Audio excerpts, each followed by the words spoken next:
To start with item number 24 on our agenda. However, I've been given a good idea to move directly to consent calendar so we can make sure we pick up some of these votes. I'm going to try and pick up the items where we have votes so we don't lose folks before then. So if we could turn to item number 41. Oh, do you want to do it all? Information as well? Okay. We don't have 8 people here yet. We don't have 8 people for a consent calendar. We need yes, 8. we do. There's Dario. Darius is still but we out can by do the Chair, Madam Chair. We can do the information calendar. Information calendar. Go for it. Yes, ma'am. Thank you very much. The next 11 items, 30 through 40, are information items that are deemed by staff not to raise any issues. The individual items will not be presented unless requested by a commissioner. Commissioners, questions or comments? I move that we be informed. We always do our best to inform you. There's clearly no second to that motion. I'm just saying for the record. 1, 2, 3, 4, 5, 6, 7, 8. We have 8 now, so right? We can move on to the consent agenda. Yes, Commissioners. Item 41 through 68 are consent items. There aren't really any changes to the consent items. Just a note that item 51, 53, and 54 have pinks in your package. With that, staff recommends that you approve the consent calendar. So moved. Motion by Mr. Guilmetti, second by Commissioner Burke. Discussion. All in favor? Any opposition? Any abstentions? Thank you. That item has passed. And one other item at the request of Commissioner Burke, item 95, I believe.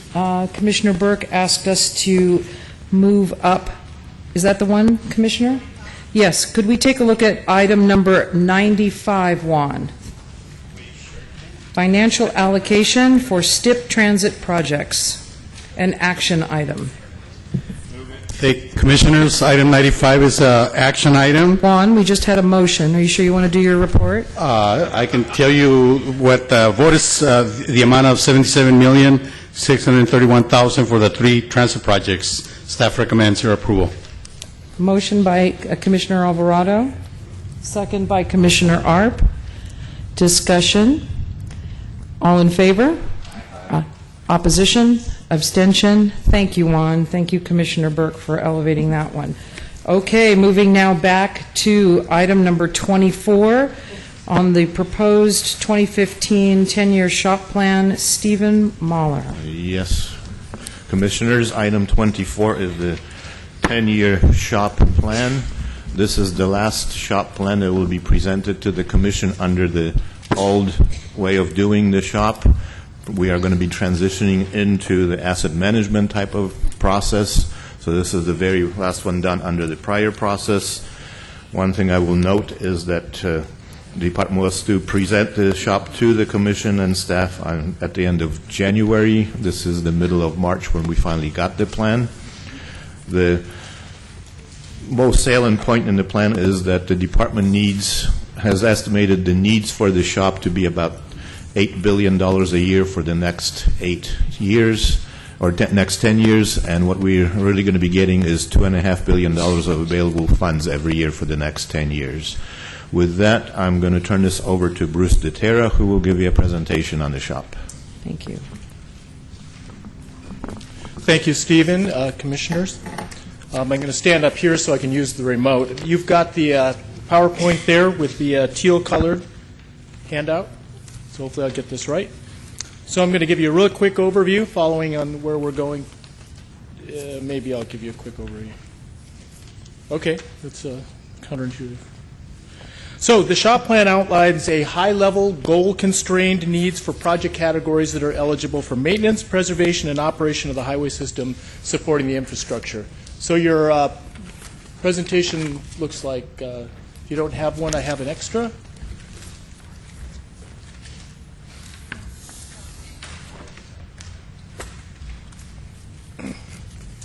There you go. So these are the fundings that are targeted towards actually taking care of the highway system.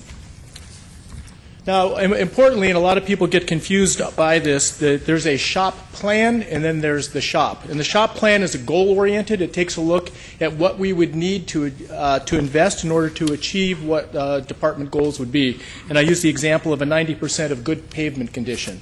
So we have a dollar figure that goes with that. Over the 10-year period, how much would we have to invest each year to get to this 90%?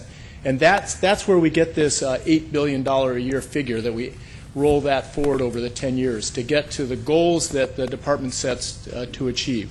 However, we don't receive $8 billion a year for the shop, so we get a smaller amount, and the shop itself actually identifies what the projects and the funding amount for the specific set of projects to go after those goals, but it's going to achieve at a lower level than the target goal of like 90%. So we may be, and this is just a off the cuff sort of mark on the percentage, but maybe we're going to achieve a 53% goal of good pavement condition with the money we have available. But if we had more money, we could get up to the 90%. So that's what that difference between the gap and the gap that we anticipate based on our expectation for the shop is $5.7 billion per year going over the 10-year period. So that's the $57 billion total figure of a 10-year gap. So the shop plan is issued in odd years, and the shop itself is issued in even years. So the odd-yeared shop plan helps to inform the development of the even-year shop, where it sets these various targets for the amount of money. Now, if we get a different amount of money, of course, we'll have to adjust the actual targets that we set then. The categories, major damage restoration, and at the end of the presentation, I'll give some information on that at a request we had from one of the commissioners during a meeting. Collision reduction, mandates, these are things like ADA compliance, mobility improvements, the ITS roadside elements, things like that. Our minor program, where districts have flexibility to do low-cost projects, bridge preservation, roadside preservation, and our own facility improvements. So our challenges, we have increasing needs. We've got a system that was developed over the past century, and a lot of those facilities are showing their wear and tear. So that new facilities require less in the way of the shop expenditures. They still require maintenance, but we have those needs. Uncertain revenue, I'll show you a slide on that. It's hard to predict. We're saying the 57 or $2.3 billion a year for funding the shop plan, but we have no certainty that $2.3 billion is actually going to arrive over the next 10 years. The loss of buying power, increased costs, and then the complexity of the projects we're dealing with have increased over time. So the three things shown here, population, the blue line up on top, we've had a fairly steady increase since 1955. So again, this aging infrastructure. And you can take a look at that red line. That is the per capita spending going into the highways at that time. And this is absent measure money. If we put measure money in here, it would change this chart entirely. But measure money is not utilized for shop kinds of projects. You're not going out there and repaving the whole highway system with measure money. You're doing other things like capital expansion, where you may have some pavement that's ancillary to the project going forward. But we see that in more recent years, we've had an up-down kind of funding cycle going forward, which makes that predictability difficult. In the vehicle miles traveled, this is only through 2010. It appeared to be flattening out, and some of that would be due to the recession at that time. If you looked at it again, we might see an uptick. So this is the first cycle in a very long time that we actually anticipate having less of a need in the SHOP program than the previous cycle. So we had $8.2 billion the last time we did this, and now we're at $8 billion. And the reason for that, we had some loan repayments where we were able to go in and do more activity due to that $600 million coming back in. We have some better estimation tools so that things aren't actually as bad as what we used to think they were. And this is covered in the SHOP plan itself. And one of those tools is very valuable to us, and you'll see that utilized quite a lot probably in the asset management, where we can look at the condition of every lane mile on the highway rather than making estimates based on periodic spot checks along the highway. So this is a very important new tool. There's a little picture of it in the SHOP plan that you received there. We're assuming for 2016, though we, again, with the earlier discussion of revenue uncertainty, of a $2.3 billion amount. But you can see over the years it's stayed at about the same level, whereas the needs have been steadily increasing up until this very year. But if the revenues don't continue to come in, that need will flip and turn around and start climbing again. So this has to do with some of the complexity of the shop projects. Of course, you're all aware that we have to keep the highways operating while we're doing all these repairs. This is a repaving job. This would be a perfect example of a kind of shop project where we're doing a rehabilitation. And we're keeping the traffic going. In the past, when we had lower traffic volumes, you might be able to close sections, but we're keeping it all going with flaggers and such as that. Complicated work environment. And then we have the kinds of projects where the facility has met its useful life and has to be essentially completely reconstructed. These are very expensive, long lead time. Sometimes you have to shut them down completely, and we work with our partners, and we, as demonstrated in Southern California as well, very creative ways to do these over weekend closures or extended periods of time to reduce impacts to traveling public. And importantly, if we don't attend to these, we can have very expensive results. And this is an example of a culvert failure where we did not have adequate funds to maintain our 200,000 plus culverts around the state, and this one failed. And so now this is an extremely expensive project versus, and yes, this truck went over there and triggered it, and the driver is, well, he learned religion that day of getting over that thing. So the next steps, we're submitting this plan for your review and comment, and based on those comments, we'll revise the plan accordingly. We are required to submit it to the legislature and the governor by May 1st, so we'll be moving that forward at that time.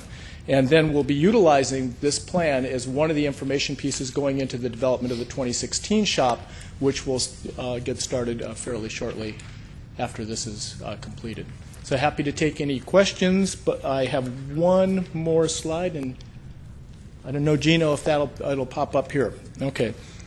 So we were, during one of the meetings we had reviewing some other items related to this, we were asked about a 10-year period over our use of emergency fundings, what our set-aside had been for emergency funds. And those are the kinds of things where we're responding to slides, other kinds of catastrophes and natural disasters.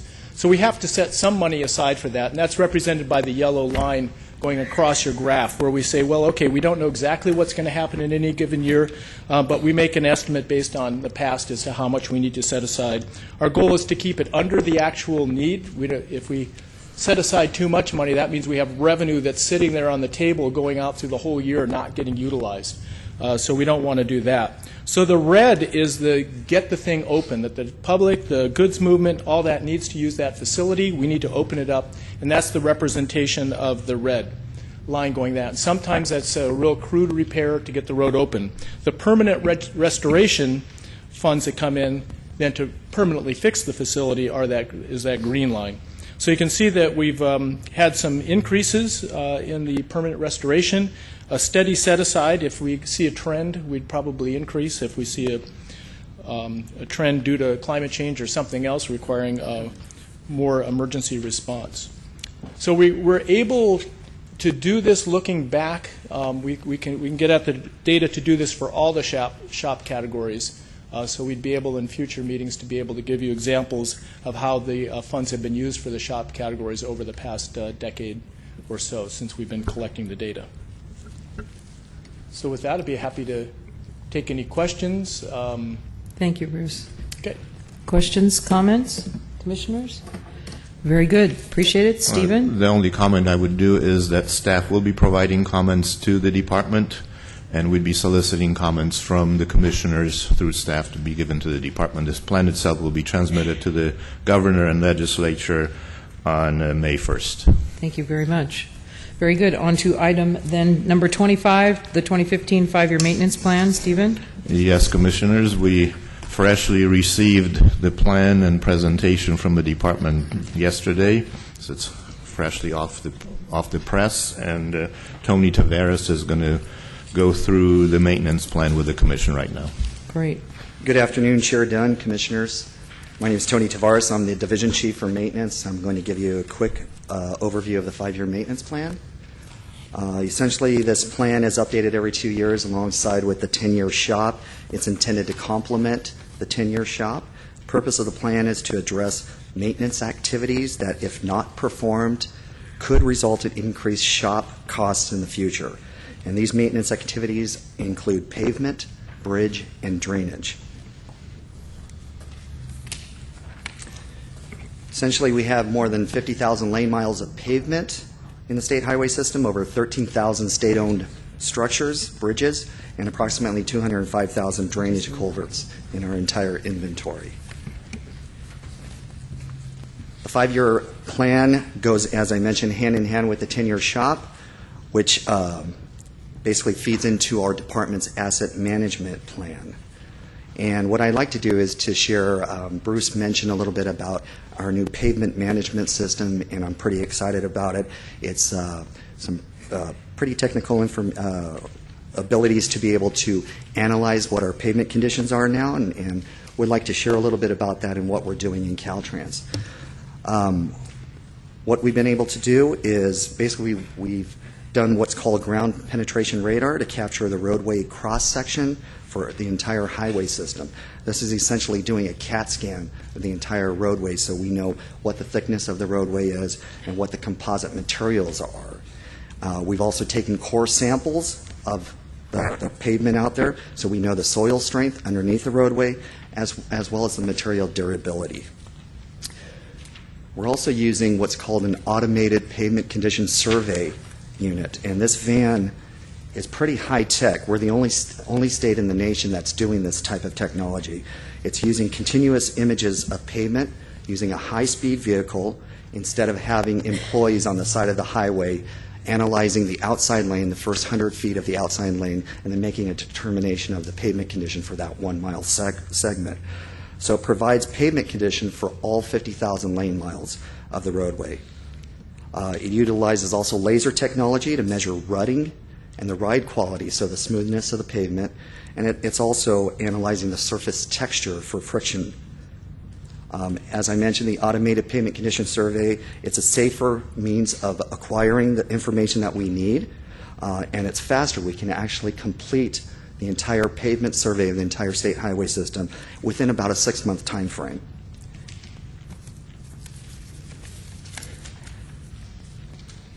As I mentioned, we're implementing this robust pavement management system utilizing the ground penetration radar, the automated pavement condition survey, which we're doing on an annual basis. We're also using information such as the average daily traffic, the annual truck traffic information, climate conditions, and material information. We put this into the pavement management system, and this management system helps us develop what's called pavement performance curves. And these curves are used to help develop predictive models of how the pavement will react over time. So our pavement engineers use these predictive models and these curves, and they're able, along with their engineering analysis and judgment, are able to determine the right pavement strategy at the right time for the right location. We're currently using the PaveM product to validate the pavement projects that are in the 10-year shop, and we're also utilizing it to determine our priorities for future pavement projects in the outer years of the shop.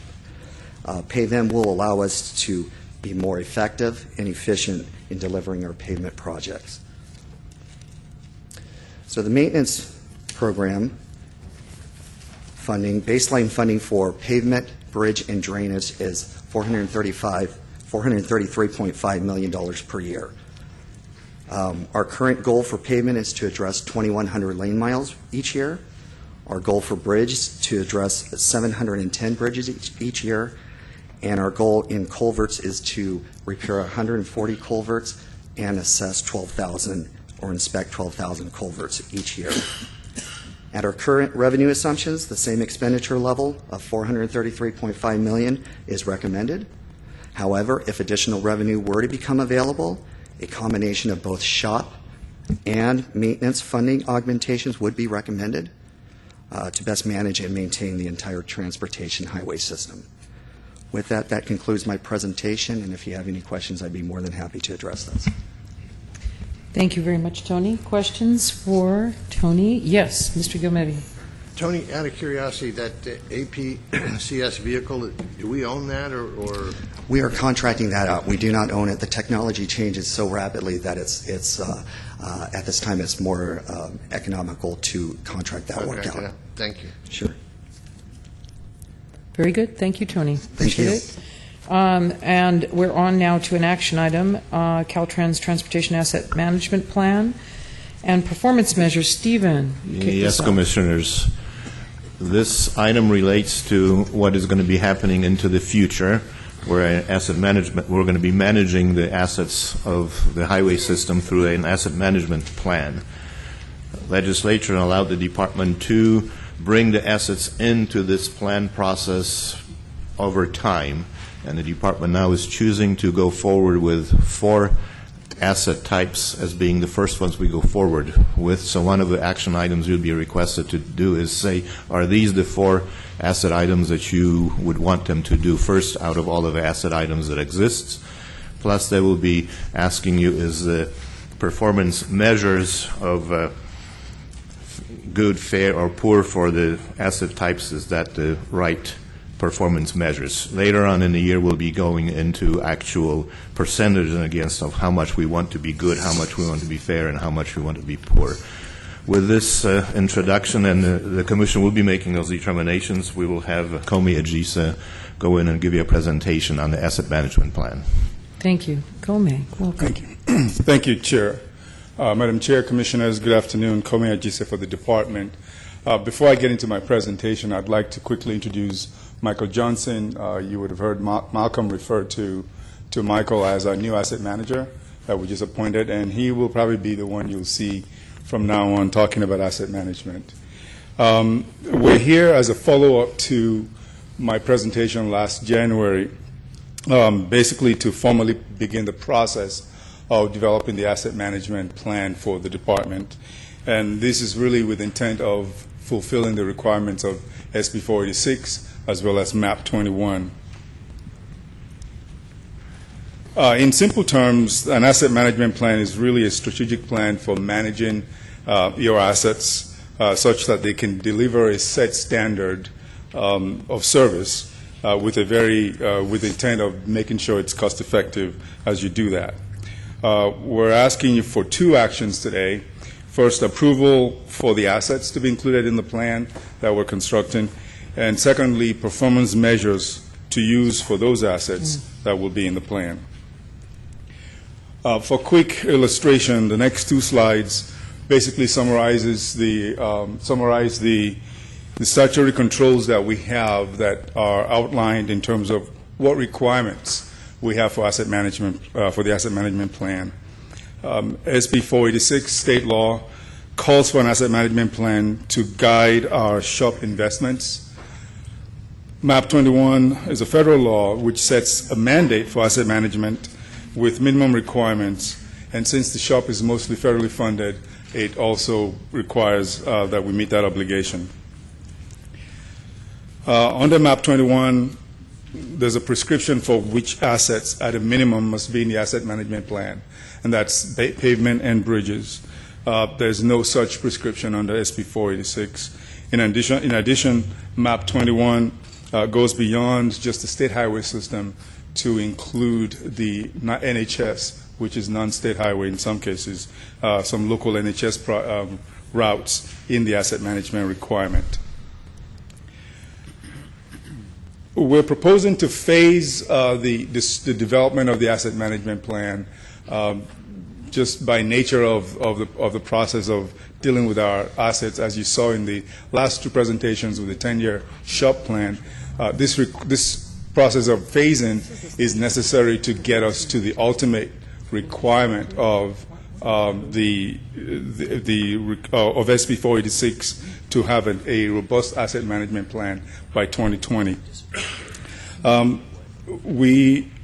We're hoping that as we go through this phasing process, we'll come back to the Commission for specific actions that would lead to the culmination of the requirement of a robust plan by 2020. I just wanted to show this slide as a way to illustrate the complexity of the programming process. This is the cycle that would lead to your 2016 shop. That cycle actually began in March of 2012. So over a four-year period, it's what it takes you to get to your actual shop program. And so we're expecting that if you look at this phasing process, that we would be able to get to ultimately using the asset management process to determine your shop investment ultimately by 2020. So we see the wisdom in 486 allowing us to take our time until 2020 to get to that plan. So today we want to focus on the first phase of the asset management plan. We're recommending the 4 asset classes that are listed on the slide. The first 2 of them are required by MAP 21. We're also recommending to add culverts and the intelligent transmission system elements to the asset classes that we would like to see represented in the asset management plan, and we're seeking your approval for that. Now, the reason we're recommending these 4 asset classes, because there was a question when we mentioned that last January, there was a question as to why we would pick 4 of our assets to start with, and what's the basis of that. Really, these 4 assets account for the majority of our investment in the shop, and they account for about 70% of our 10-year shop plan investments at this point. These assets also support our strategic goals for stewardship, sustainability, and system performance. These 4 assets really are crucial to meeting those goals. And finally, these 4 assets clearly they lend themselves to the measurements that we're expecting to implement with the asset management plan. They have such measurable attributes that it's easier for us to use them in the asset management plan. But I think the overriding necessity is it really accounts for about 70% of our total investment for asset management, for our assets in the 10-year shop. This slide sort of illustrates what I'm talking about. It shows where our resources are aligned in terms of the 10-year shop. The 4 assets take up about 70% of that investment, and really what's left of it are mandates and some other elements of the program that are not as germane to our asset management at this time, or at least would not be as important for asset management at this time. With your approval of these 4 asset classes, we will be taking the next step. The next step will be to develop baseline conditions for these 4 asset classes and come back with an inventory of a comprehensive inventory of those assets. We need to set the baseline conditions so that when we come back to you in the fall, we'll be able to make a case for what targets make sense in terms of performance measures that we're asking you to adopt for these assets. And those will come back to you in the fall of this year. We're also in the process, as we are developing the asset management plan, we're also developing a tool that we're expecting to pilot in this cycle, but we're not going to be able to use it to fully make decisions in the 2016 shop. As I said, the process of the 2016 shop started about 3 years ago, and so most of those projects have been developed in terms of cost, scope, and schedule, and those are going into the shop for 2016. But we expect to use this pilot tool that we're developing to make the case for what choices you could have made in terms of project selection in the shop. In terms of performance measures for the 4 asset classes, we already have performance measures prescribed in MAP 21 for both pavement and bridge. And Stephen mentioned the good, fair, and poor. We didn't make those up. Those are actually from federal regulation. And they have some basis behind them. They have some engineering and technical basis behind what is good, fair, and poor. As an example, for pavement, good, fair, and poor is based on the roughness, the cracking, and the rutting of the pavement, and there are specific standards that would determine whether something is good, fair, or poor, and you can begin to array your inventory across the line on what's good, fair, or poor. And so we're proposing that we adopt the good, fair, and poor for both pavement and bridge. In terms of culverts, there is no MAP 21 recommendation, so we're also proposing, because it's similar to what you would do, since it's a structure, it's similar to what you will do with a bridge. We're proposing to apply the same good, fair, and poor measure to our culverts. With regards to the ITS elements, it's basically if it's working or not working. If it's operational, then it's okay. If it's not working. And right now, we will set targets based on what percentage of our system we want to be operational, or we expect to be operational, with a certain level of investment. In summary, with your action today, we will begin a process, we'll begin the first phase of our process to developing an asset management plan, which will culminate in a robust plan by 2020. We seek your approval on the 4 asset classes that we expect to take into the asset management plan. We also seek your approval on the performance measures. And in the meantime, we're working on a pilot tool to make decisions. And the expectation is this tool is going to afford us a chance to make our decision-making more transparent and also be able to capture input from our stakeholders and the Commission as we make decisions on what investments will go into the shop. With that, I'll be glad to take any questions. Thank you very much, Comey. Yes, questions? Commissioner Inman? Comey, on your pie chart with asset classes, you have 16% of non-discretionary. That's larger than your TMS and your culverts combined. So how do those fit into these other categories, or what's happening in non-discretionary there? I mean, how does that fit into this whole plan? In our plan, really, we've set aside, I think it was talked about in the 10-year shop presentation that Bruce gave, we have basically a chunk of our investment that goes to mandates, things that we have no control over. The emergencies, their ADA, things like that. And that's what your non-discretionary is. That's the set-aside you have in the plan. So that leads me to my next question. We have AB 758 at the Energy Commission, which is the existing facility energy reduction requirements, and also the governor talked about that in his proposal, and we're seeing it. At the Energy Commission, in their first work plan on the Skinner bill, they talk about government facilities leading the way. So do we have room in here to meet that requirement, or would that be a bump we'll deal with later? Well, we have about 3% of our entire 10-year plan that's devoted to facilities, and that's across the board. We have a separate mandate under the governor's executive order to meet the requirements that you're talking about, and we're working on those separately in a different program for various facility types within the department. So that'll come out of a different program plan? I just want to make sure that somewhere in this you've accounted for the money to be able to do that. Well, the money is accounted for, the bulk of the money is accounted for big capital improvements or necessary improvements. Here, as we make operational improvements to facilities, we take into account the necessity to be more efficient on a day-to-day basis, but really for our set-aside for a planned period over the 10-year shop plan period, we only have about 3% set aside for facilities right now. Mr. Gilmetti.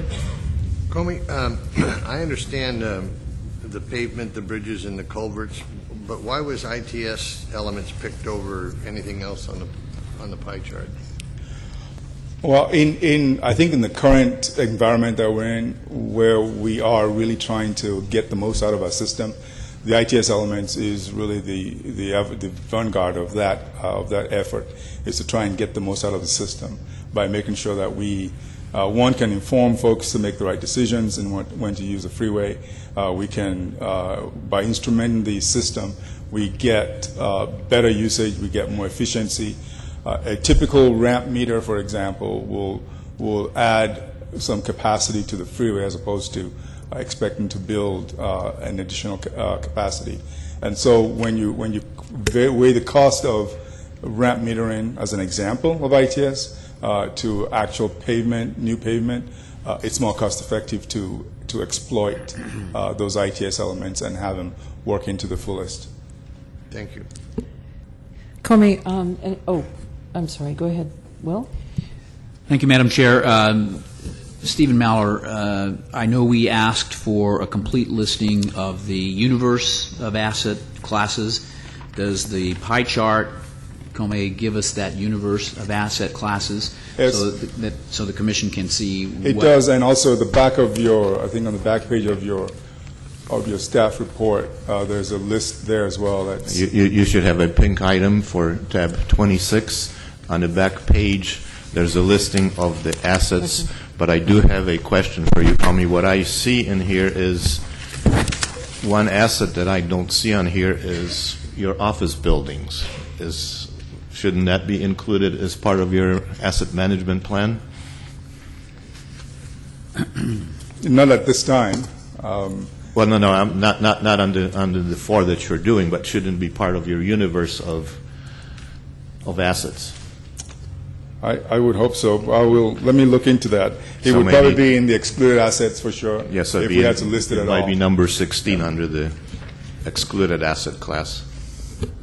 But I should also note that a number of our office buildings are leased, so we're not going to be necessarily managing. Yeah, but no, it just Well, we'll make the list of that. It's just the point that should be part of your universe. And the point is well made, Comey, because you do itemize traffic management centers, equipment shops, labs, maintenance stations, but, the headquarters building, some of the district offices and things of that nature are also assets, it would seem to me. Duly noted. What are facilities under the pie chart?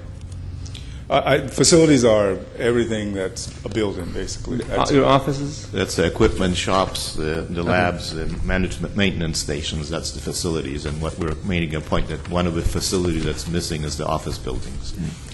So Comey? all of our buildings are listed under our facilities. Also keep in mind that there's transparent solar glass on its way that's substantially more energy efficient, that you can actually replace windows in any office assets that you own for energy efficiency and for electric production. Yes. Thank you. Comey, one of the things I notice here is we didn't actually get a chance to look at the plan. The plan is not in front of us. We don't have one yet. You don't have one, and so you're developing that. We're developing the plan, and we're asking that you approve for us to go forward with developing the plan around these four asset Around classes. those assets, got it, and also the performance measures, got it. Yes. It's hard for me to. I get the asset classes. I'm good with that. But it's hard for me to look at performance measures when I don't understand the how. And in other words, if there were language in here about, good, fair, poor, they could be performance measures that if we were using Windex and a cloth, we would be able to get to them in this amount of time. If we're using space age technology and new product, we could get to them in a much faster time. So what I'm kind of trying to figure out is how do we assess whether the performance metrics are good when we're not yet have the how. And even if it's just to tip off that you're also going to be looking at new technology, new products, best practices from other areas of the world, so that we can best manage the assets, not under an old paradigm, but also under a new paradigm of looking at everything that Caltrans is looking at. Does that make sense? It makes sense, and quite frankly, I think when we went into the MAP 21 process, a lot of those considerations came into play, and that's what set the standard that MAP 21 came out with, because it goes through an intensive public review process. And with regards to, and we're taking our lead from that particular law because it's national, so it's a national standard. And in terms of condition of the assessment conditions that are set in MAP 21, good, fair, and poor, those are based on very set metrics. Got it. And it takes into consideration what kind of materials are out there, what the potential climatic effect might be on the system. All of those will be things that we consider as we make investments So ultimately, we would be able to tell you, or we should be able to tell ourselves and you, that it's okay to have this much of a particular asset class, say pavement, in a good and fair condition, because we know that there's a deterioration rate that's also set as part of the technical basis for setting those standards. So I'd be looking for, as I said, I'm okay with this, but I would have a lot more comfort if I had some great language that says we're looking at these assets in a new way. We're looking at them based on new product development, that I can extend the life of a bridge deck 130 years instead of the standard 30-year model. I can use IT and intend to use it. In other words, I need the framework to be able then to say, okay, I get the good, fair, poor, I get that. But I think that's exactly what the asset management plan process really provides you. Great. Is a way to come back and say, if we invest this much using this new technology, we'll get this much life Great. out of the asset. And I'll see that at some other point. And then you see that pay off somewhere else. What you saw today in the 10-year shop, as well as the maintenance plan presentation, it's really, that's a balance of what we use to maintain our assets. Okay. The more we do in the maintenance area, the less we'll spend on the shop side. If we fail to do enough. Yes, true. Yes. It's that I'm looking for the how. That's all. And that, I think that's what the asset management plan process provides too. Okay, got it. Commissioner, if I could help in here. Yes. The good, fair, and poor are standards that are already set by the feds. So what we would need to at some subsequent commission meeting is an explanation. What does good mean? What does fair mean? What does poor mean? Yes. Then in the future, you'll be making a decision. First, they'll come in with a baseline to tell us how much of their pavement is good, how much is fair, how much is poor, and they'll be coming in, and to managing this, they will be suggesting how much of that we should have, what percentage should be good, what percentage fair, poor, what percentage fair, and you'll be making those determinations. And then we'll be getting into what type of technologies are available that will be able to have us improve these things. Got it. But the baseline is what's really most important first, and then the determination of how much effort should go into each one of these categories of good, poor, and fair. And Madam Chair, to speak directly to that point, because I think there seems to be a comfort level with the asset classes that are being recommended. But you do have another bite of this apple. The CTC has a very large role with respect to the asset management plan.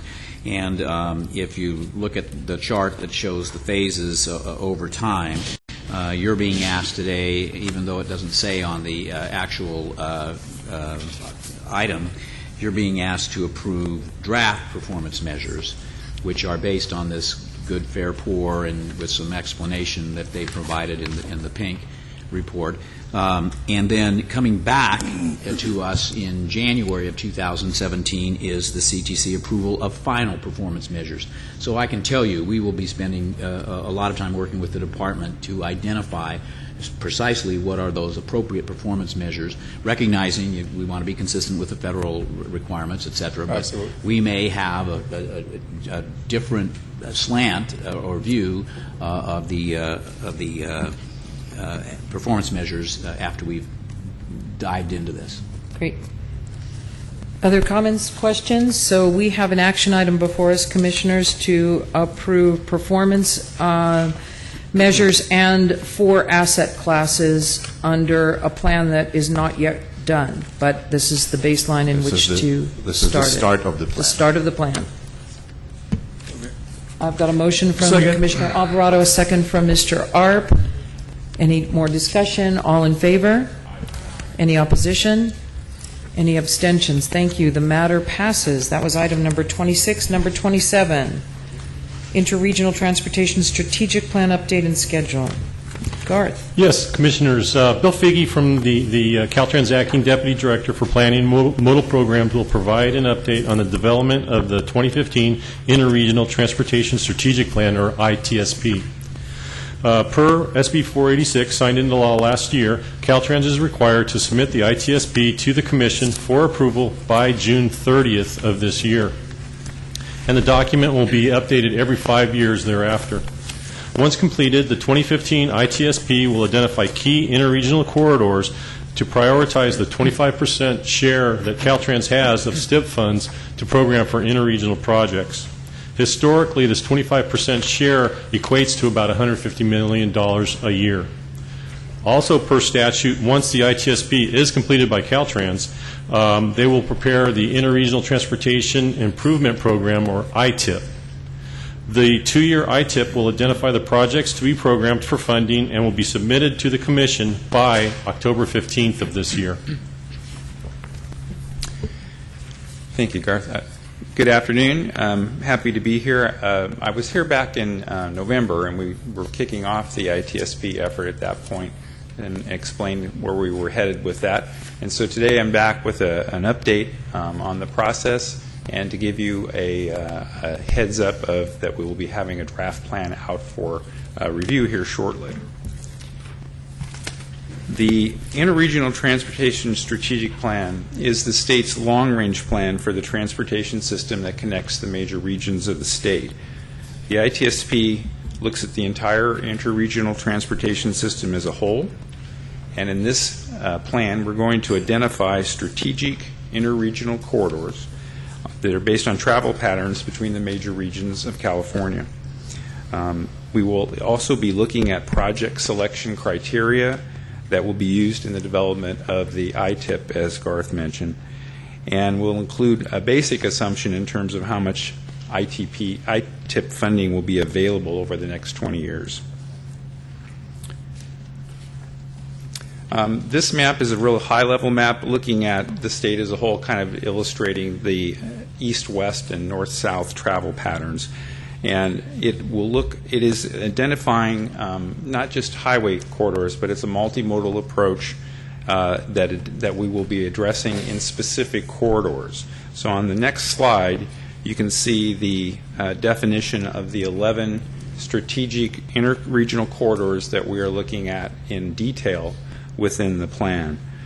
These corridors will connect the state's region, and they are the back regions, and it's the backbone for the state's interregional transportation facilities and supporting infrastructure.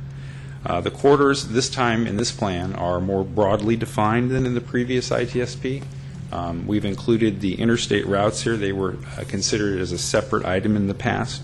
We're looking at it from a multimodal perspective in terms of multimodal facilities that will support interregional functions as well. This map, again, is a high-level map looking at some of the specific interregional transportation facilities that we will be looking at in detail within the corridors.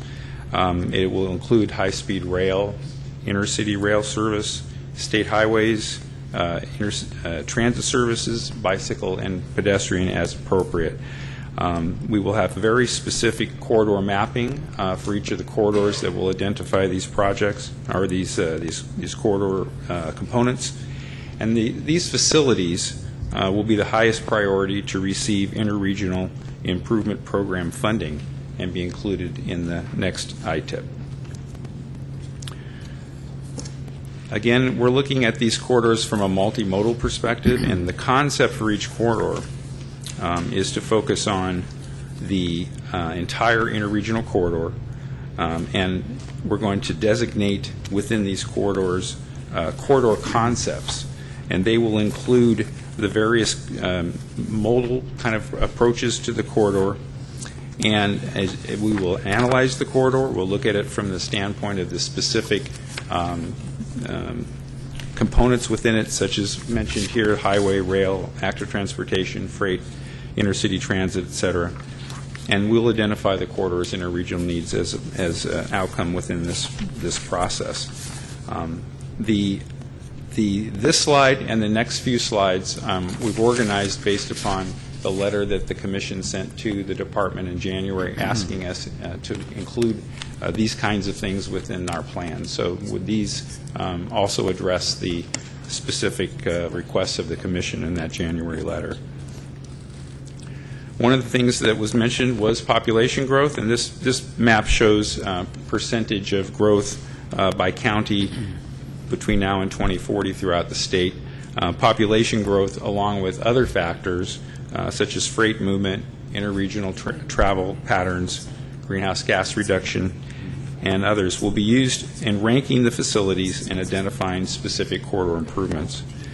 This slide is an example in terms of looking at the Central Valley and the significant percentage of population growth that will take place, and that will be one of the factors that will lead into the ranking of the corridors within the Central Valley, the SR 99 and the rail corridor, for example.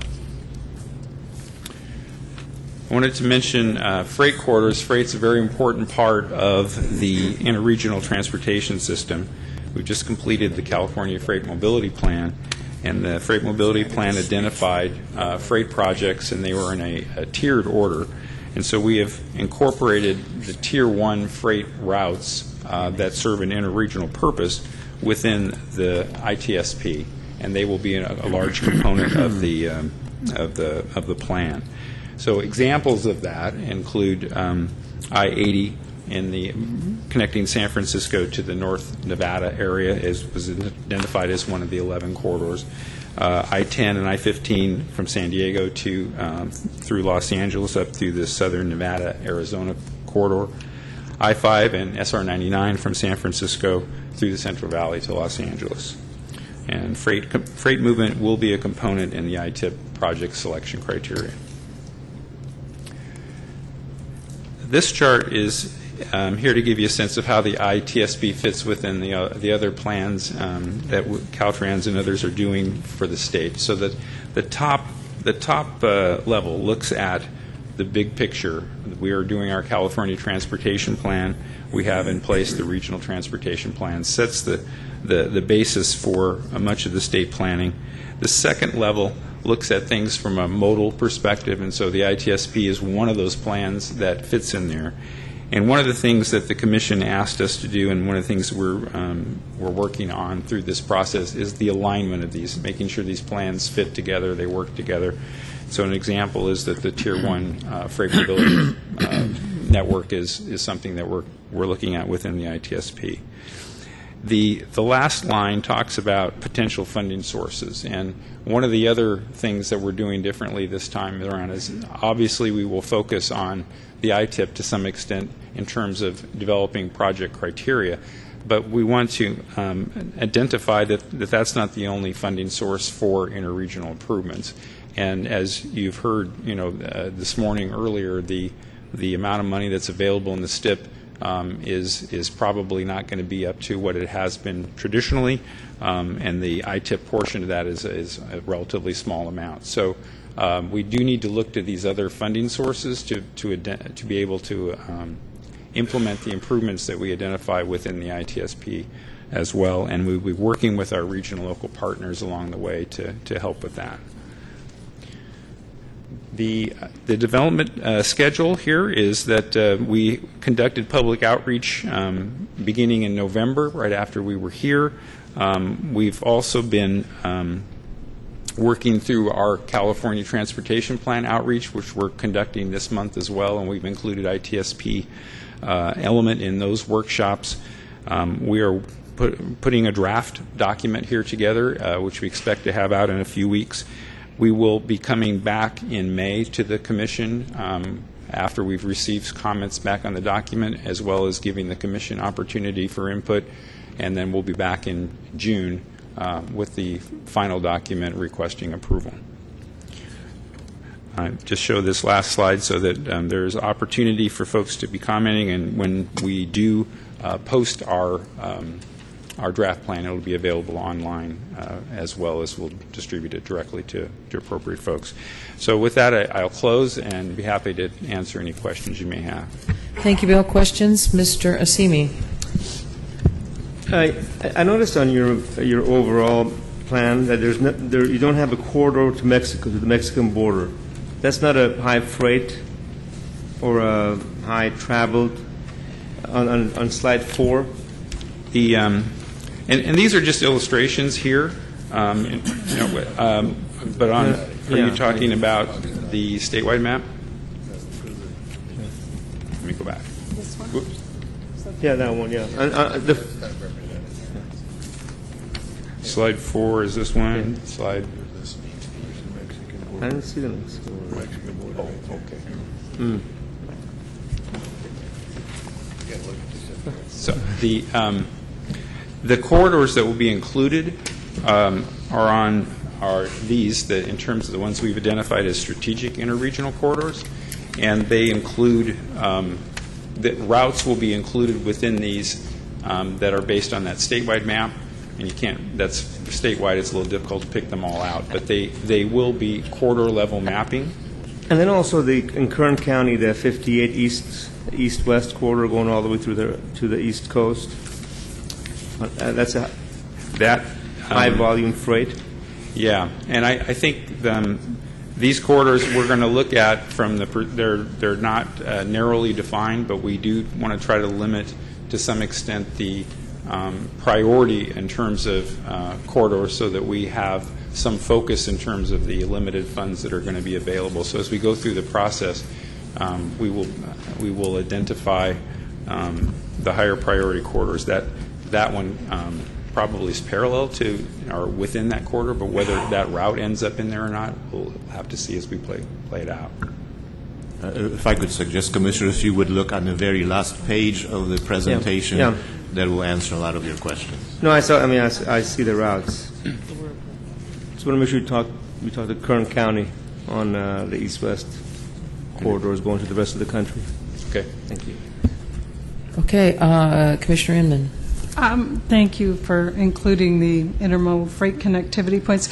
I can't tell if our San Pedro Bay ports are connected. The scale of this map maybe challenges, but it looks like we come close, but we don't really connect that corridor. And clearly, the 710 South is a huge freight corridor. And if you put our freight rail, you've got the Alameda Corridor and the Alameda Corridor East. So it's difficult to tell if our freight corridors really are connected into this in terms of really the high volume areas. The focus within the plan here is to connect the regions. And now, obviously, within regions, there are elements of facilities that have an interregional benefit and purpose. But we have the focus here is to connect between the regions, and they will enter into the region to some extent. But the focus for the, especially for the ITIP funding, is between regions, not so much within them. So it's recognized that those connect to the ports, but the focus of the plan and the focus of the funding that in the ITIP would be mostly between the regions, if that answers your question. Thank you very much. And this is obviously stating the obvious, I think, Bill, but the ITSP is going to include the interregional interconnectivity, both planning and implementation of managed lanes, express lanes, hot lanes. We will be looking at the definition of those things. We won't be really addressing within the plan them in detail, but they will be acknowledged, and then we are obviously working on that in a separate effort at Caltrans. Okay, great. Thank you. Thank you. Any other questions or comments? Oh, yes. Yeah, so I'm just trying to kind of get a sense for, where this is headed. It looks to me like, for the most part, capital improvements would be focused on two areas: freight corridors, which could be rail, it could be some road improvement. I don't know, capacity improvement. Yes, no. Well, I think rail and the capital improvements on highways would certainly be a significant portion, but there could be ATP type projects, or if there's transit that connects regions, that's another opportunity for funding. But probably based on the work that has been done to date in the regions and then in between them, I would think it would primarily be rail and highway improvements. Very good. I'm just trying to see if there's if there are recognized congestion choke points. Is that addressed in any of this, or is that not considered a priority? The individual corridors will address those kinds of things in terms of the needs. So we have this analysis of the corridor that will feed into the identification of projects that would then be working within the criteria for project funding. Mr. Secretary. Thank you. Just a quick question, Bill. Is it fair to say that this approach is similar to that taken on the North I-5 project in San Diego, where they took a real corridors approach to improving that area and therefore move forward with a program that's highway, it's got a rail element to it, but the idea of changing the perspective from a series of projects to a corridors perspective. Is that kind of what we're after here? Yeah, that's it, and that's why they're defined somewhat broadly to give us that opportunity to address whatever makes sense within the corridor. Thank you. Very good. Thank you, Bill. This is an information item, but I do have a speaker slip from Joe Stramalia. Joe? Oh, thank you. 1 minute, please, sir. Thank you, Madam Chair, Commissioners. We were just looking at the information presented today, major Tier 1 freight routes from the California Freight Mobility Plan, and I'm just wondering what I'm going to tell Aaron Hakimi, my boss, as to why the State Route 58 wasn't part of this list. So I really am wanting to know that. It just seems that that's a major east-west corridor, very much about freight, and so just wanted to understand better why it's not listed. Thank you. Thank you, Joe. Commissioners, we're dropping like flies here, so I'm moving us along.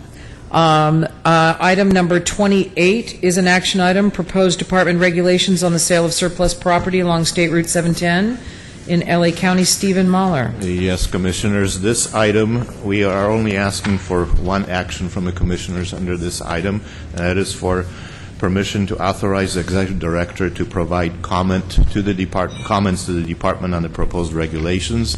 These regulations are regulations being promulgated through the Office of Administrative Law by the Department that would regulate the sale of properties on Route 710 through the Pasadena area. One of the comments that the Director would probably be making to the Department is to make sure that subsequent sales are mitigations, and that all sales that are done are approved by the Commission, because the Commission approves all real estate transactions of this type. With that being said, we will have Brian Annis present the Department's proposed regulations. Welcome, Ryan. Great. Well, good afternoon, Madam Chair and Commissioners. I'm Brian Annis from the Transportation Agency, and I'm going to turn it over in a minute to Melanie Perrin, who's going to go through the background and the overview of the draft Affordable Sales Program regulations. But I wanted to start with an agency perspective on this issue. Near the beginning of this administration, the state auditor came out with a report on the Caltrans management of the properties in the 710 corridor, the residential properties. As we worked on corrective action and worked toward the creation of the new transportation agency, we determined something was significantly wrong with this picture. Caltrans had been managing residential properties, in some cases, for over 5 decades in that area. Housing is not a core mission of the department. We are now working on these regulations to allow for the expeditious sale of these properties and to allow Caltrans to better focus on its core mission. Because this is a complex, cross-cutting issue, the Transportation Agency has been involved with Caltrans working on these regulations, as well as with the housing departments in our sister agency, the Business Consumer Services and Housing Agency. I close with a bit of housekeeping. Caltrans is in the middle of a 45-day comment period for the regulations, with notice public hearings upcoming. Today's briefing to the CTC is not an Administrative Procedure Act hearing. Those who want to provide comment on the regulations through the APA process or Administrative Procedure Act process are encouraged to attend one of these upcoming hearings or submit their comments in writing or other forms. So happy to turn it over now to Melanie Perrin, and I'll stick around as well if there's any questions or discussion. Good afternoon, Commissioners. My name is Melanie Perrin. I'm the Assistant Deputy Director for Legislative Affairs for Caltrans. Quite a lengthy title. I'm not sure exactly what I do on a given day, but I am here presenting in front of you today. So I'll try to keep this as brief as possible, but still get to the meat of the issue that you're interested in. So you're all familiar that this has been a long storied history along the 710 corridor north. So since the 1950s, the department has purchased approximately 460 homes in anticipation of completing the freeway closure gap project. We've had significant history, which I'll get into a little bit more. But right now, we currently do have those 460 homes that are being rented by individuals and businesses. These homes range from singleplexes, multiplexes. We even have some gardens and open space properties. Also, additionally, some of these homes are on the historical register for both the state and the feds. So the Roberti Act was enacted in 1979. The intended goal of this legislation, as the slide says, is to preserve, upgrade, and expand the supply of low and moderate income housing. It also specifically reaffirmed that highway and other state activities have contributed to the severe shorting of such housing. So specifically, there was concern that we would be potentially displacing large numbers of persons as a result of the sale of the surplus property, and that this could be seen as a mitigation. So the government code sections provided in Roberti provide the priorities for sale and purchase of these homes. So we did make an effort to try to sell these homes in the early 2000s. However, we did get sued by the city of South Pasadena and ended up having to halt the sales of those homes. In 2012, the Bureau of the State Audits had submitted a report that also said that the department needs to go and establish regulations to sell these homes. In 2013, Senator Liu introduced SB 416. This bill did specifically two things. First, it created a rehabilitation account, and what this rehabilitation account is it's capped at $500,000 from the initial sale of the homes to provide for the maintenance of homes that will be sold. Additionally, it removed the surface freeway option as a feasible alternative, so that would allow Caltrans to start selling homes that were outside the footprint of that surface freeway alternative. So currently now Caltrans is in that rulemaking process. So where we are today.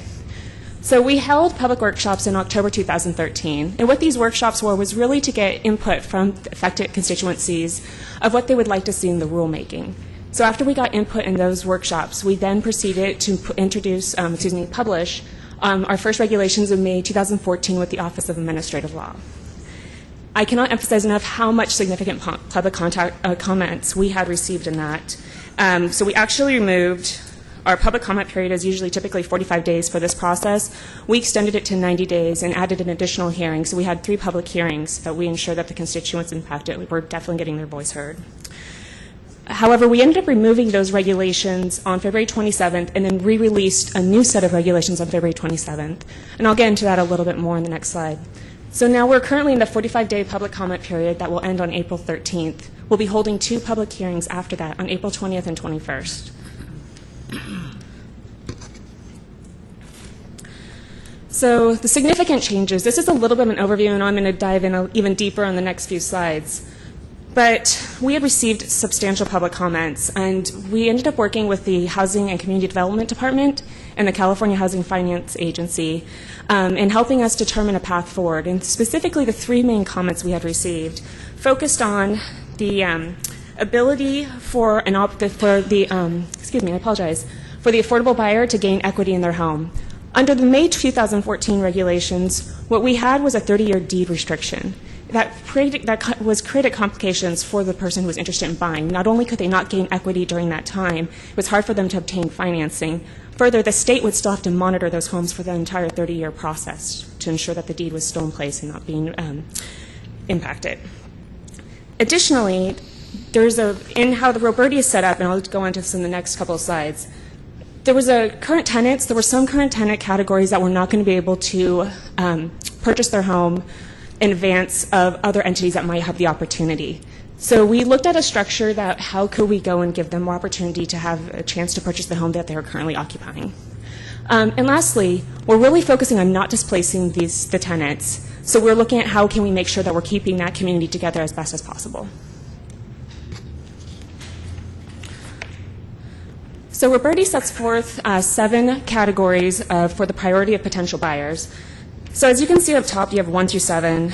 The first category is a current occupant who's the former owner. The next two are affordable renters who may qualify. The fourth category is where this gets interesting, is where it's the housing-related entity. So if you've seen, category number 5 then is a present tenant who's at fair market rent. So there was a lot of comments received about a current tenant who is at fair market rent might not have the opportunity to purchase their home, that a housing-related entity might be able to purchase it prior. So we went back and worked with Housing Community Development and the California Housing Finance Agency to really look at what can we do to ensure that we're still within the intent and letter of Roberti, but also help these current tenants that are at fair market rent, or fair market rent. So we created a new subsection. So where you see 4A, 4B, 4C down at the bottom of your slide, 4A, we would now require that the housing-related entity do a concurrent sale if the present tenant is interested in purchasing, that they would have an opportunity to purchase directly from the housing-related entity immediately. So that technically just moves them up in the waterfall to purchase. And then if the current tenant is not interested in purchasing, then they would have to be offered the opportunity to rent. And if they do not choose to stay in rent, then it would move to that they would have to rent to an affordable housing tenant. It's all simple, right? Because it's going to get a little more complicated. So the proceeds upon the initial sale, as you can see, for each category differs a little bit. When I had talked about previously about that the SB 416 created by Senator Liu, that it set up a new account, created a new account of $500,000. So this was a maintenance account that would allow for homes that were going to be sold to be repaired in accordance with desire by the financer. But after that, all the money received upon the initial sale goes to the state highway account. So the funds that then go to the state highway account are to be used for specified purposes. Those funds are to be allocated for projects in Pasadena, South Pasadena, El Sereno, La Cañada, Flint Ridge, and Alhambra. And those are going to be specifically prioritized by those communities, and they have to be transportation infrastructure projects. Additionally, SB 416 provided that the funds are not to be used to advance or construct any proposed North State Route 710 tunnel. Thought you would appreciate that. Glad I'm getting a little comedic relief right now during this. So then what happens upon a subsequent sale? So after Caltrans would dispose of the property and a tenant takes over and becomes an owner, what happens then? So like I said, we removed the 30-year deed restriction in the May 2014 regulations, and now in the February 2015 regulations, we have come up with a new structure. So what we have done is we have created an ability for the owner to obtain equity in a shorter time frame, remove the state from monitoring these properties for 30 years, but also ensure that the state's interest is still protected in these homes. So what we have done is that during the initial year, if an owner determines that they want to sell their property, they get no net equity to them. And what we're looking at, net appreciation or net equity. So what we're really doing is we're trying to capture that the amount to the homeowner, if they were to sell, that their equity would go back that they have put in. But anything above and beyond between the affordable price that they purchased and fair market value would go to a newly created account called the Affordable Housing Trust Account. Now this account would be utilized for the areas that would be impacted. So again, Pasadena, South Pasadena, El Sereno, La Cañada, Flint Ridge, and Alhambra, for use of affordable housing. But then again, we wanted to go in and ensure that the owners were still getting equity through a period of time. So what we have done is after year one, if they make a determination that they want to sell, they start to build their equity. So anything above and beyond what their amount is that they had initially purchased at affordable, in year one, after year one, they would get 20% of the net appreciation. Year two, 40%, year three, 50%. 60%. So as you can see after year 5, they'd be able to gain the equity that they're looking for. But we're still protecting that difference between the affordable price and the fair market value. So that amount will always be captured going to this new Affordable Housing Trust account. So right now, we are in the 45-day comment period. If there's any, if there's comments you want to submit, I strongly urge you to do so. These are the avenues available. And with that, I'm available for any questions. Terrific. Thank you very much. Questions, commissioners? Are you good? Yes, Mr. Fromer. This one. Is there any estimate of how much money we believe would be derived from the sales of the property that would go towards the local transportation projects? Sure. So I believe right now we are looking at over $250 million that would be going to the state highway account for local transportation projects. So that's a substantial amount of money. That is a substantial amount. That's good. And one more question for you. In terms of buyers who may qualify as affordable housing buyers, do you foresee any problem with financing if you have this sort of structured equity, and is that going to be a hindrance to people being able to get a loan? So we actually took a significant look at this because we knew this would be a challenge, knowing what was going on with the 30-year deed restriction. So working with the California Housing Finance Agency and the Housing Community Development Department, what they've come up with is that they would actually be willing to carry a note. So they are building systems right now to take that on. So they will be helping provide financing for owners who are so tenants who are interested. HCD would be willing to Yes. facilitate. Yes, and that mechanism, I don't have the full technical details, but they would be involved with financing. Okay. And then finally, I assume you've been having conversations with the city of South Pasadena and Pasadena, and are they good with this so far? I'm not familiar with the full conversations, again, because we are in the public comment period. Everything has to go through the official rulemaking process. So any comments, they're going to have to submit officially through the rulemaking. We did do initial stakeholder briefings right when we released the regulations, but nothing significant where we received significant comments back from those entities. I assume they'd rather have some ownership and equity going on with these properties than some of the current situations. But and that's certainly their prerogative to ask for that. Yeah. Okay. Thank you very much. Mr. Gilmetti, Commissioner Gilmetti. Melanie, thank you for that presentation, and thank you, Brian. I applaud you both for all the efforts you put into finally disposing of properties that we've been property managing now for about 50 years. My only question is, right now, we're changing basically how we as a commission typically vote on disposing of properties. And I don't know if your attorney's here. I just want to make sure that legally this commission is okay with everything that you're proposing here. Well, I can't speak for the commission legally, but I know from a Caltrans perspective, we have worked with our council throughout this entire process, and we are following the intent and letter of Roberti Act. Is your counsel here? Counsel is here. I'm happy to call him up if you would like to have him speak directly to that. Yeah, if he studied it, you can give us some background. I don't want to make him feel like it's the price is right or anything, so.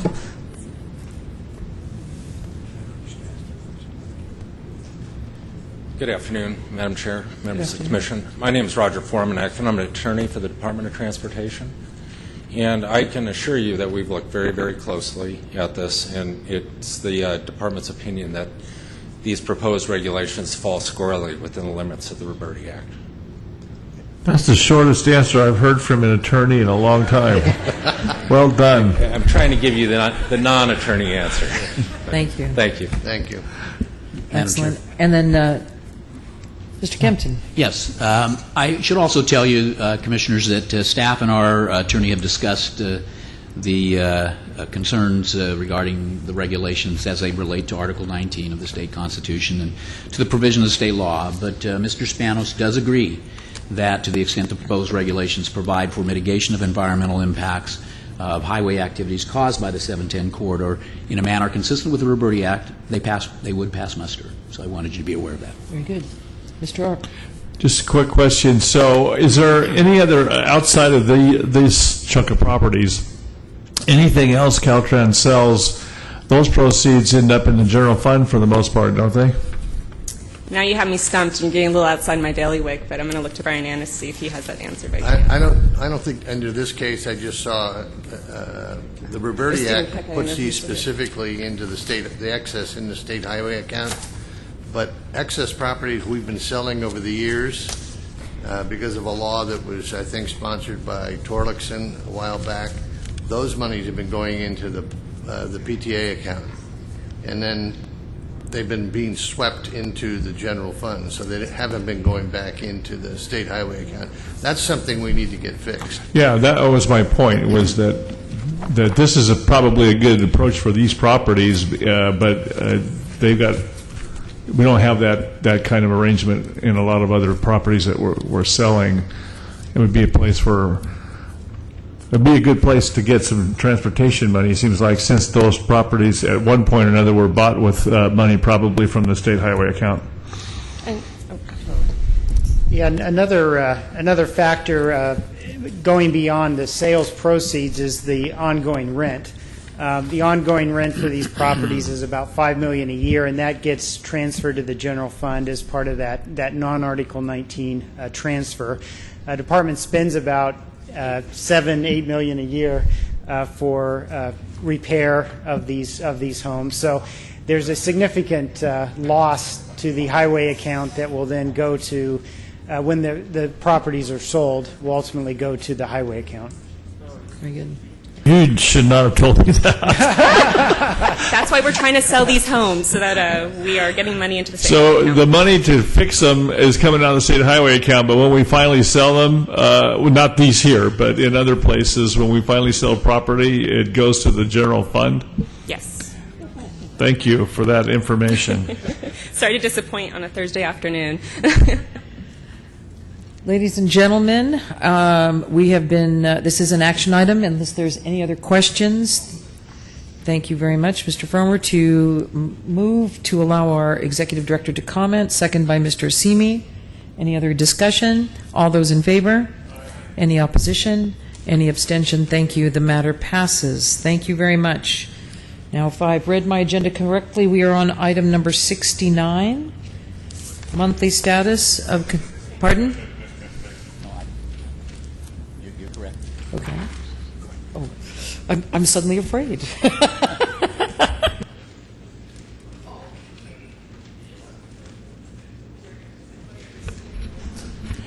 Thank you, Mr. Secretary, for sneaking up on me. Welcome, Mr. Annis, to the dais. Next, item number 69, monthly status of construction contract award for local assistance, ATP projects. Just got that one. Lori Waters. Chair Dunn, before you move past, just want to let everyone know that we did take agenda item 29 off the agenda, just so very everybody's good. watching. Oh, very good. Yes, thank you. I was going to put it at the end. Well, we'll defer it to the end if there's time. If there's time. Fantastic. It's an information yes. item. Thank you very much. Lori. Commissioners, this is an information item. This item provides the status of ATP projects that have received a construction allocation in fiscal year 14-15. So far, the Commission has allocated $11,740,000 to construct 19 ATP projects. Resolution G-1505, adopted March 20th, 2014, requires projects to be ready to proceed to construction within 6 months of allocation. The policy also requires the Department to report to the Commission on those projects that have not been awarded within 4 months of allocation. Very good. Thank you very much. Questions, comments? Moving on to number 70, policy matters. Yes, Commissioners. Item 70 deals with the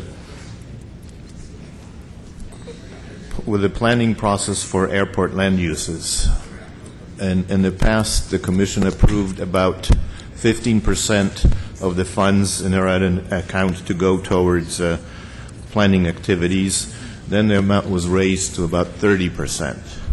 The Department right now is requesting that you keep the planning process at about the 30% level.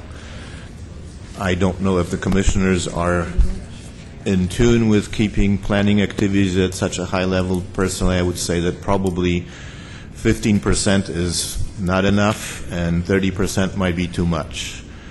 I would say it'd probably fall in the range of someplace between 20% and 30%, 20% and 25%, but I would leave it up to the Commissioners to determine what the wise number is for these type of activities. Are you looking for a recommendation, Stephen?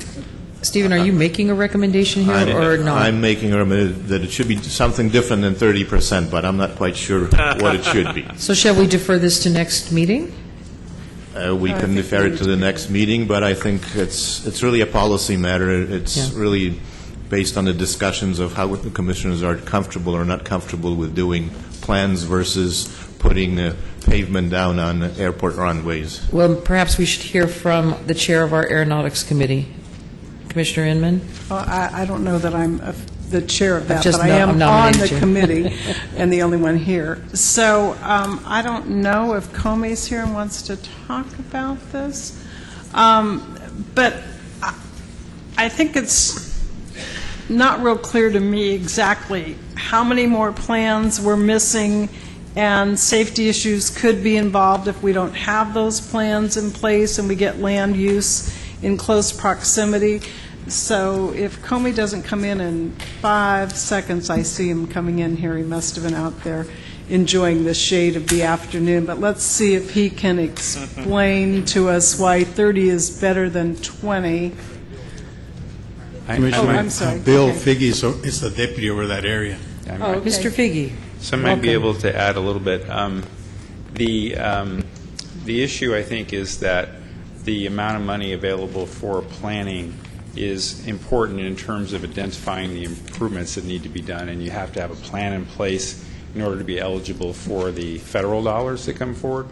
And so the what the exact correct percentage is I don't know that we know for a fact a certain amount is better than others, but there's a necessary component at a fairly high level percentage because of the low amounts of dollars that are at play here that provide for the ability for some of the smaller airports to prepare those plans that they don't have the capacity to do otherwise. And if they don't have the plan, they're not eligible for the capital improvement. Well, I think that, given the discussion earlier, there was some frustration of doing plans and then not getting projects done, as we talked about another topic earlier today. But it's difficult to really know exactly how many of those plans we're missing, or they're so old they're no longer relative to the world that we live in.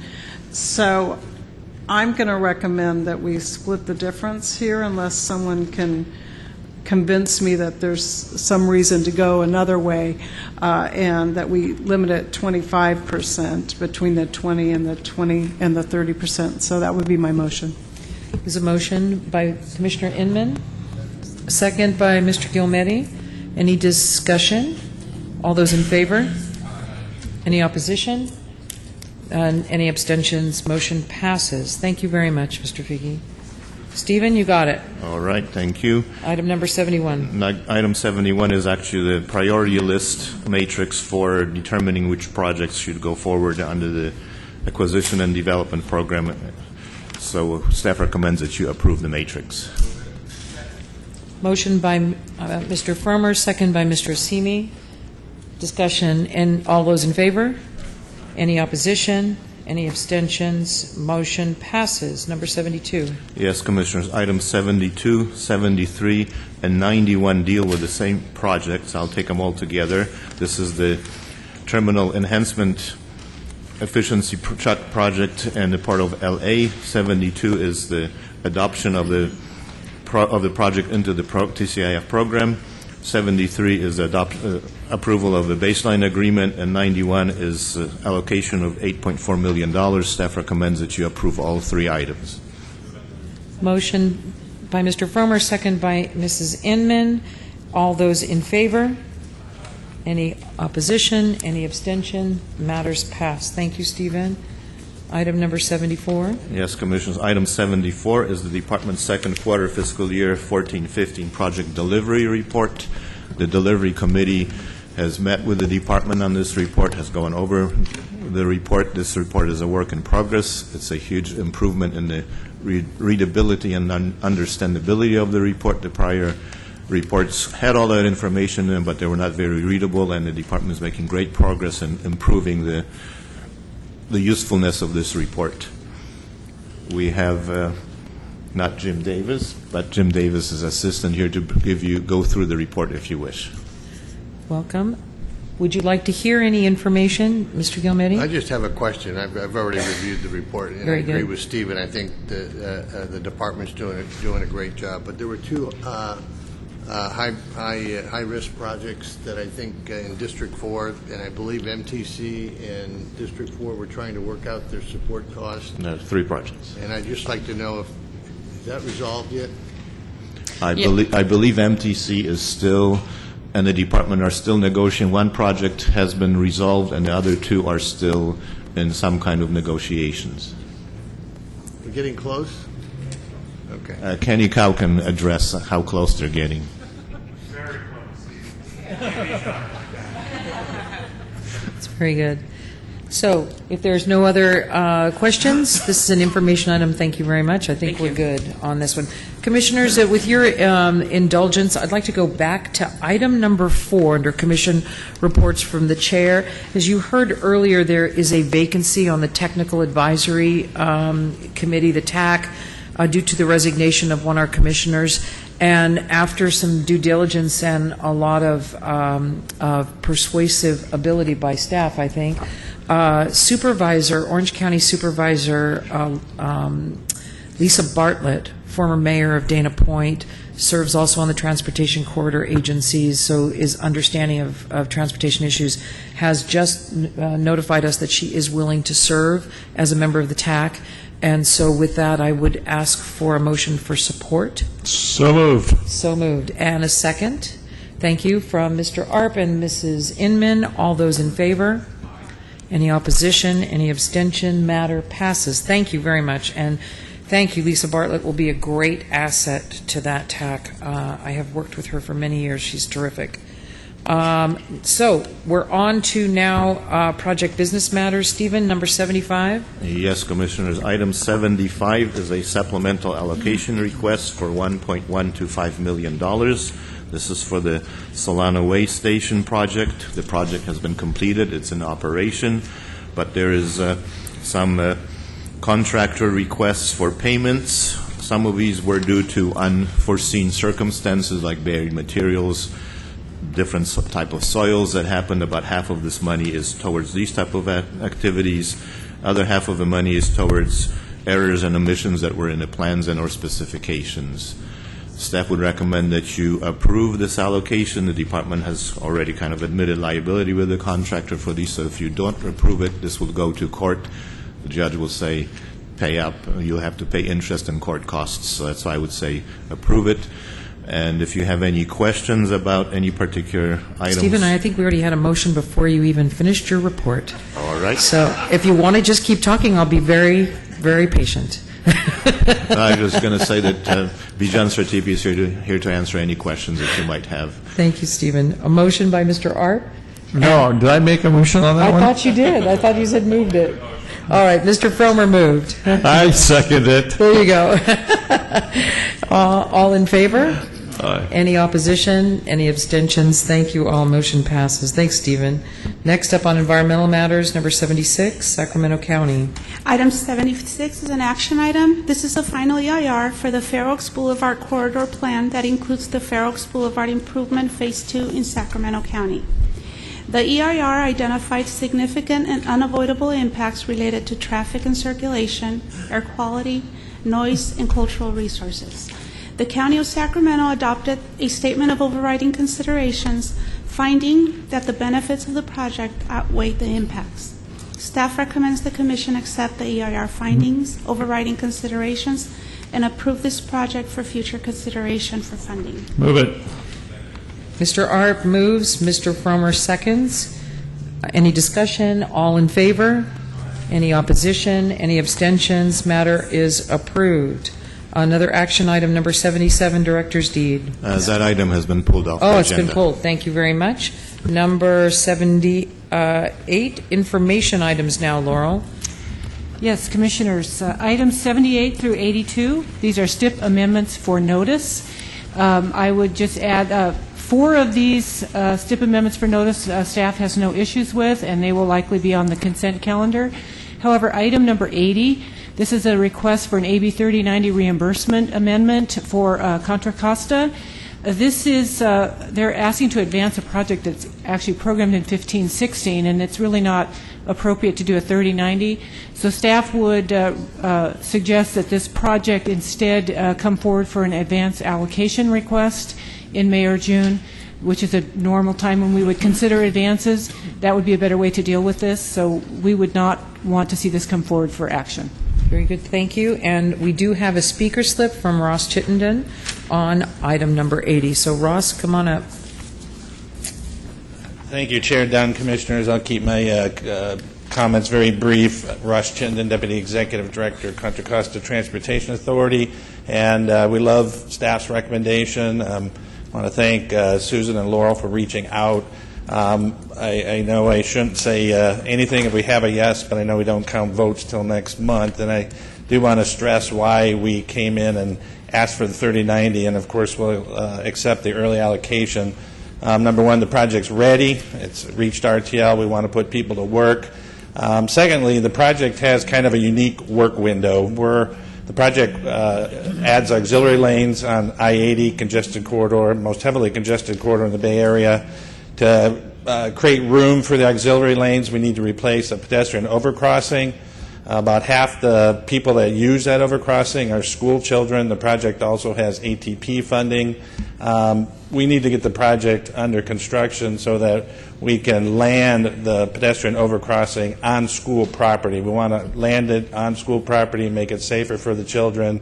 If we get it under construction within the next couple of months, we can accomplish that next summer while the school's out of session. So we're asking it for a reason to work around that unique work window. So thank you again for staff's recommendation, and we'll be back in May when you consider the actions. Thank you, Ross. Thank you very much. Next, item 83, an action item, financial allocation. Thank you, Commissioners. Items 83 and 84 are action items. Both are allocations for SHOP projects. 83 is for 4 minor projects. 84 is for 50 SHOP projects. Staff recommends approval of both allocations. Second. Motion by Mr. Frommer, second by Mr. Arp. All in favor? Aye. Any opposition, any abstentions? Thank you. Motion passes. Action item number 85. Yes, Commissioners. Item 85 is a SHOP TCIF allocation of $1.15 million. Staff recommends approval. Move it. Motion by Mr. Arp, second by Mrs. Inman. All those in favor? Any opposition, any abstention? Matter passes. Item number 86. Yes, Commissioners, the next 4 items, 86, 87, 88, and 89, are requests for STIP allocations. These are action items. We have 4 state-administered STIP projects and 19 locally administered, and staff recommends your approval of these items. Motion by Mr. Frommer, second by Mrs. Inman. All those in favor? Any opposition? Any abstentions? Thank you very much. Motion passes. We're now into number 90. Yes, Commissioners, this is also an action item for requests for allocation of STIP. This is an advance request. This is a project that is programmed in 15-16. For this relatively small amount of money, they are leveraging a lot of federal funds for this project, and they do have letters. You have yellow copies of letters of support, including one from the federal government, and so staff recommends your approval of this allocation. Mr. Arp has moved, Frommer second, and before we take a vote, we have a speaker slip from Garrett Hygard from Mono County. Mr. Did I pronounce your name wrong? It's fine, thank you. I'm just here to answer questions if any arise. Ooh, in the middle of a motion of approval. Do you sure you want to do that? You're a dangerous living man. All right, thank you very much. We have a motion for approval. All those in favor? Aye. Opposition? And abstentions, no. Matter passes. Thank you, Mr. Hygard. Thank you very much. Number 90, we already have taken number 91. Number 92. Item 92 is a financial allocation for a TLSP project in the city of Los Angeles. Staff recommends your approval. Moved by Mr. Frommer, second by Mr. Asimi. All those in favor? Opposed? Abstain? Motion passes. 92. 93. Commissioners, this is an action item to approve allocations for active transportation projects. There is one project on the change list, Project 12, the City of Fresno Bicycle Pedestrian Master Plan, that's shown as withdrawn. However, we were able to work with the agency to get the CEQA letter that we needed to allocate for this project. So with that noted, we would like to approve these allocations for ATP funds. Staff recommends your approval. Move it. Moved by Mr. Arp, second by Mr. Fromer. All those in favor? Opposed? Abstained? Matter passes. We're on to number 94. That would be Lori. This is an action item. This item is to advance, allocate for 3 ATP projects programmed in fiscal year of 2015-2016. Staff recommends your approval. Move it. Moved by Mr. Arp, second by Mr. Fromer. All those in favor? Opposed? Abstained? Motion passes. Item number 95 has been taken. Number 96. Commissioners, items 96 through 105 are the time extensions on this month's agenda. You received a spreadsheet with the staff recommendations. Therefore, staff recommends that you approve items 96 through 105 based on the recommendations. Moved by Mr. Asimi, second, was that Mr. Gilmetti? All those in favor? Aye. All opposed? Abstained? Motion passes. Thank you, Juan. We did have one other item that on vehicles for number, is it number 29? And Canadian Automated Vehicles Center of Excellence presentation. I know that they were going to present tomorrow. Is that off the agenda for them now for today, or? Well, it was off the agenda, but if there was time available, they would. So. Commissioners, I know some of us are going to be here for the TAC tomorrow, so we will hear it tomorrow as well. What is your pleasure? Tomorrow's fine. Very good. Okay. Very good. Thank you very much. Any other matters to come before the commission? Any other public comments? Yes? Oh, Mr. Asimi. To all of our Persian friends and colleagues, happy Persian New Year's, which was the first Persian day of New spring, Very March nice. 20th. Very nice. First day of Thank you spring. very much. Thank you very much. And Madam Chair, I just wanted to call to your attention that included in your pile of information was the latest edition of the mile marker. I had previously sent a copy of this with our weekly highlights, but wanted to call it to your attention. You can have your own hard copy. Very good. And so with no other business, public comments coming before, we're adjourned.